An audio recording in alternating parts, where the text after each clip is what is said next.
Bon, je suppose, j'espère en tout cas que vous avez donc bien cliqué sur urbanmobs.fr et que quand vous êtes rentré sur le site, vous avez bien vu qu'il y avait en haut des onglets par pays. Il y a il y a la France, l'Espagne, la Pologne, la Roumanie, et qu'à partir de ces onglets, vous pouviez voir des tas de cartes très différentes qui sont toutes réalisées à partir du trafic des téléphones mobiles, soit directement à partir du trafic lui-même du mobile, donc des appels téléphoniques, soit à partir des envois de SMS, soit même à partir d'une autre technologie qu'on appelle dans notre jargon du handover, qui est l'idée que quand on se déplace avec un téléphone mobile et qu'on passe d'une cellule à l'autre, d'une antenne à l'autre, eh ben, on a un parcours qui peut être tracé et à partir de ces traces, on a visualisé les mouvements dans la ville.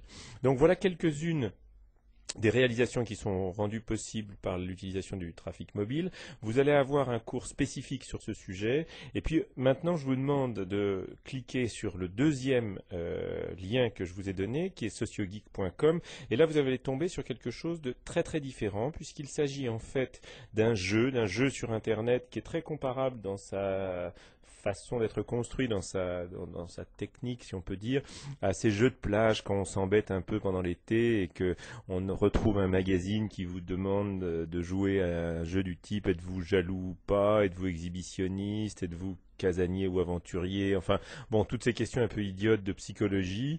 Vous répondez à une quinzaine de questions, puis à la fin on vous donne un profil type, vous êtes un peu ceci ou un peu cela. Bon, la validité scientifique, vous en doutez, de ce genre de jeu est quasi nulle, mais on a reproduit cette expérience, hein, et à la fin on a, comme sur un magazine de plage, des réponses dont là aussi la valeur scientifique est très faible, mais qui sont marrantes et sympas. Bon, ça c'est le jeu lui-même. Ce qui est intéressant, et là c'est beaucoup plus sérieux bien évidemment, c'est d'analyser les réponses aux questions. Puisque comme vous le voyez dans le jeu SocioGeek, c'est un jeu assez long, donc je vous demande vraiment de le faire complètement, puisqu'on en reparlera durant le cours. Vous avez différentes questions qui vous sont posées, et les premières, c'est à partir d'un jeu de photos, quelles sont les formes de l'exhibition de vous-même, jusqu'où êtes-vous prêt à aller dans des domaines très différents, c'est-à-dire, est-ce que vous êtes prêt à vous montrer en train de déconner au boulot ou pas, en train de manifester pour une cause politique, sociale ou syndicale, en train de porter des cornes et des maquillages à un match de foot, ou tout autre aspect de votre vie, et donc à partir de là, on va essayer de déceler quels sont les profils, les types d'exhibitions que nous mettons en avant pour pouvoir correspondre avec d'autres, pour pouvoir créer des liens dans les réseaux sociaux sur Internet. Bon, la deuxième partie de SocioGeek, vous le voyez bien, c'est un questionnaire plus sociologique classique, votre niveau d'études, ce que font vos parents, votre profession, votre âge, enfin bref, tout ce genre de questions très très classiques. Et puis le troisième jeu est à nouveau là marrant, c'est comment choisir son ami. Si vous êtes sur Facebook, MySpace ou un autre, vous savez que vous recevez des invitations. Qu'est-ce que vous faites quand Monsieur X ou Madame Y, que vous ne connaissez pas ou que vous croyez ne pas connaître, vous demande d'être son ami? Est-ce que vous répondez oui tout de suite? Est-ce que vous répondez jamais? Ou quelles sont les stratégies que vous mettez en œuvre pour donner une réponse, quelle qu'elle soit? Voilà, donc ça c'est la troisième partie du jeu qui est assez complète et qui explique aussi pourquoi on met une bonne vingtaine de minutes pour faire SocioGeek. Mais de là, nous avons tiré pas mal d'enseignements. On va essayer d'élargir encore cette enquête. Mais ce que je voulais surtout, et puis ce sera la fin de ce que je voulais vous dire pour le premier des slides de ce cours, c'est de vous donner à voir un petit peu ce qu'on fait dans notre laboratoire et puis plus globalement de ce que peuvent aujourd'hui donner des études en sociologie de l'Internet ou en sociologie des technologies de l'information. Comme vous voyez, c'est des choses assez larges puisque dans le premier des cas, Urban Mobs, on va vers ce que les Américains appellent les Urban Studies, qui sont des espèces des études, bon, Urban est un peu issu de la logique des différentes cultural studies, mais dans le cas de Urban Studies, c'est vraiment à la frontière entre la géographie sociale et la sociologie urbaine, pour le dire vite. Donc on a des nouvelles façons de se représenter le territoire qui vont être rendues possibles, et puis croisées à d'autres données, on ouvre des champs de recherche tout à fait importants.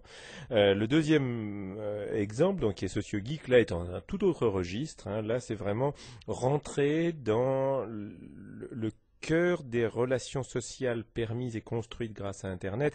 Évidemment, pour nous, Internet n'est qu'un révélateur d'évolutions plus profondes de nos sociétés, des sociétés contemporaines. Alors, on a des idées assez précises sur la France, mais aussi sur les États-Unis, parce qu'il y a beaucoup d'études, pas de même type, mais assez proches, qui ont été faites là-bas. Et donc, on voit se dessiner ce que nous appelons un individualisme relationnel, mais on y reviendra beaucoup, ou coopératif, un individualisme coopératif. On y reviendra beaucoup durant le cours. Ce qui nous intéresse, mais ça fait l'objet de recherches actuel et le fait que vous veniez de pays à contexte socioculturel très différent peut rendre cette discussion réellement intéressante. C'est voir si ces évolutions-là qu'on note bien dans un pays comme la France et qui correspondent avec un petit effet retard à ce qui peut se passer aux États-Unis, est-ce que ça on va le retrouver dans des formes similaires, dans des espaces socioculturels très différents? Bref, là il y a tout un champ de recherche qui pour l'instant n'est pas encore développé mais dont nous sommes sûrs qu'il peut être passionnant. Voilà, écoutez, c'est tout pour ce premier slide. Regardez bien SocioGeek, réfléchissez-y. Si vous n'êtes pas inscrit sur ces sites, allez sur Facebook, allez sur MySpace, voyez comment fonctionne Flickr, lfickr.com, allez voir comment fonctionne Dailymotion ou YouTube. Bref, commencer à rentrer dans une culture du Web 2 et des contenus autoproduits dans le monde de l'Internet et du Web. Évidemment Wikipédia, mais ça vous connaissez, j'en suis bien sûr. Et puis le fait de surfer sur ces sites va nous permettre de rentrer plus facilement dans des discussions des cours suivants. Voilà, bonne fin de journée à tous et puis à très bientôt. Au revoir.